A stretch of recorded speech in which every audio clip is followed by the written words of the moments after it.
Olá! Seja bem-vindo a mais um vídeo do canal de Matemática Aplicada. Eu sou a professora Carol e hoje nós vamos fazer um exercício da prova do Banco do Brasil de Matemática. Nessa questão, que surgiu no concurso do Banco do Brasil do ano de 2021, a gente trabalha um pouquinho de sequência de Fibonacci. O enunciado é o seguinte: a sequência de Fibonacci é bastante utilizada para exemplificar sequências definidas por recorrência. Ou seja, sequências em que se pode determinar um termo a partir do conhecimento dos termos anteriores. Basicamente, o que é importante a gente saber aqui? Sequência de Fibonacci, né? E essa sequência de Fibonacci, ela tem a característica principal de se poder definir. Nota que o próprio problema está dando a definição do que é uma sequência de Fibonacci. Então, é um tipo de sequência, ou seja, sequência de números, né? Em que a gente pode determinar um termo a partir do conhecimento dos anteriores. Matematicamente dizendo, quando a gente tem uma sequência, primeiro a gente dá um nome aos termos dessa sequência. Matemático normalmente gosta de utilizar a primeira letra do que a gente está procurando. Então, T de termo. Esse T, ele tem um valor. Só que uma sequência, ela é composta por vários números, né? Então, eu tenho o T1, eu vou ter o T2, eu vou ter o T3 e assim por diante. Eu tenho vários valores na sequência. É tipo uma sequência de números qualquer, 1, 2, 3, 4, 5.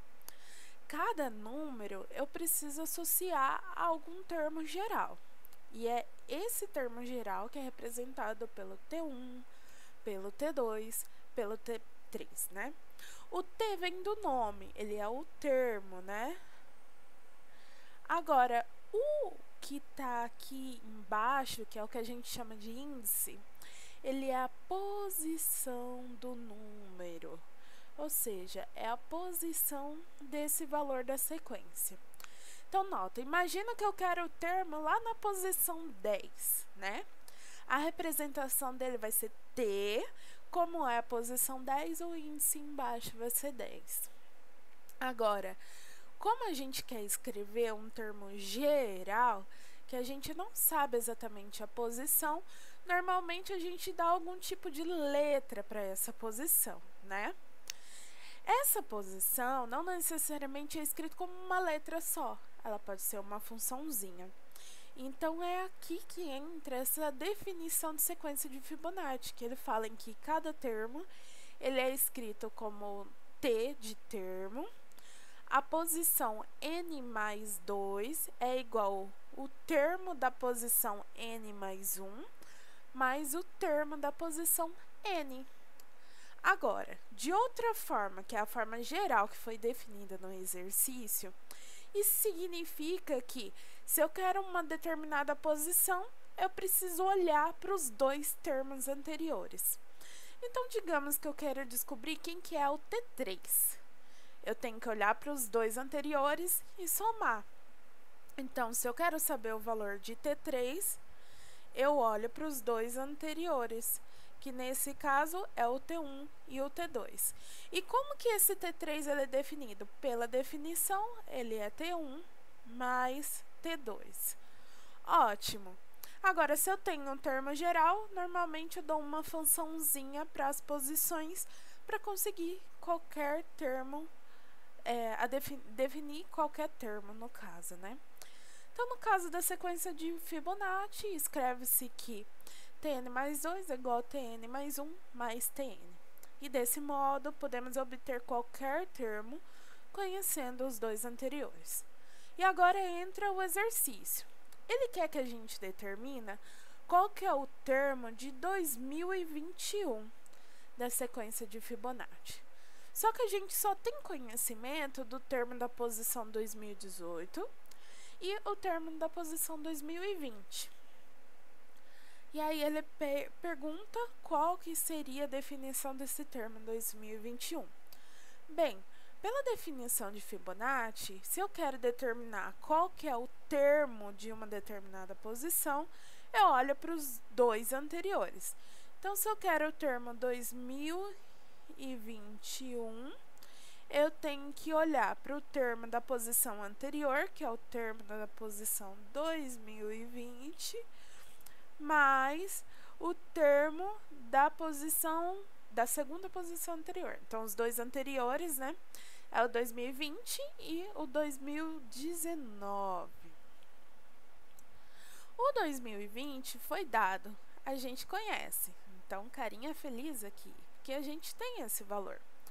2021 é quem a gente quer procurar. E 2019? Sobre o 2019, a gente não tem nenhuma informação. Então, teoricamente, esse valor está nos atrapalhando, né? Aí, a gente tem que desenvolver uma estratégia para tentar descobrir esse valor. Como? A gente vai procurar uma equação em que apareça os dois termos que a gente conhece e que defina o 2019. Então, agora a gente vai abrir um parênteses aqui do lado, né? Então, vou abrir aqui uma faixinha do lado, que a nossa procura é quanto que vale o T 2019, que é isso que está faltando para eu conseguir determinar o T 2021, né? O T 2019, bem, a gente pode tentar descobrir primeiro com o anterior de 2021. Vamos ver o que acontece. Se eu for definir quem que é o 2020, T 2020, eu tenho que somar os dois anteriores. Então, é T 2019 mais o T 2018. Bem, eu sei quanto vale o T 2020? Sim, foi dado pelo exercício. Eu sei quanto vale o T 2018? Sim, foi dado pelo exercício. Ótimo, então com isso a gente consegue calcular quanto que vale o T 2019. O T 2019 é quem eu quero descobrir, portanto eu tenho que isolar ele dos outros, deixar ele sozinho. Então eu tiro tudo que está atrapalhando, mando para o outro lado da equação e deixo o T 2019 sozinho. Deixando ele sozinho, eu vou precisar passar o T 2018 para o outro lado. Só que nota que ele está somando, então vou passar para o outro lado subtraindo. Não conta isso para o seu professor de matemática. Então, T 2020 menos T 2018 é a mesma coisa que T 2019. Ótimo, excelente. Agora, nota que pelo exercício foi dado que o T 2020 vale P. E o T 2018 vale M. Então, a gente tem que o T 2019, ele vale P menos M. Então, inicialmente, definimos isso. Agora, voltando para o exercício inicial, que era o nosso objetivo de encontrar o T 2021, agora a gente precisa substituir os valores, né?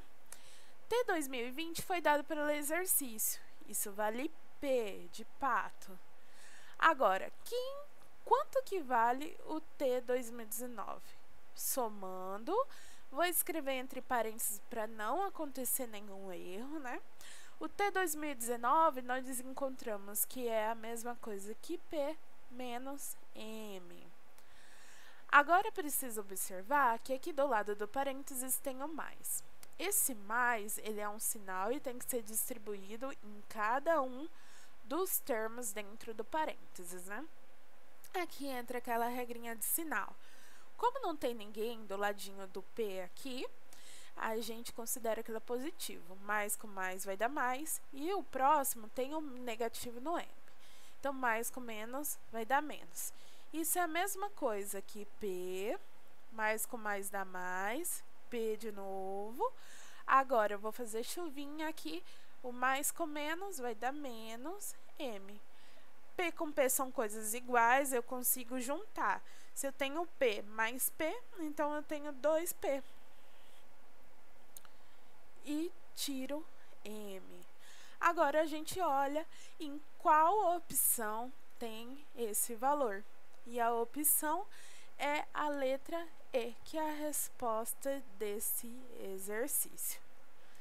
Se você ficou com alguma dúvida, deixe nos comentários.